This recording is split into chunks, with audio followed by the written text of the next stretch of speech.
So, menopause might be tossing us hot flashes and mood swings, but did you know it can also thin out our lovely locks? Yeah, our estrogen levels dip and our hair might start to say, "I'm out." But here's the scoop on how to fight back. First, keep those locks moisturized. Dry hair equals brittle hair. Amp up your hydration game with some nourishing oils. Think jojoba or argan.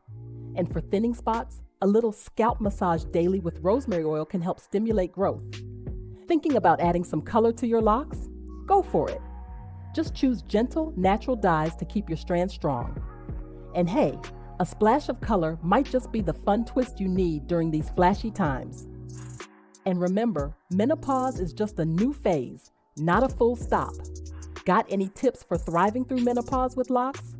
Drop them below. And if you love this little heart-to-heart, smash that like button, share with your sisters, and don't forget to subscribe for more Loc Buzz.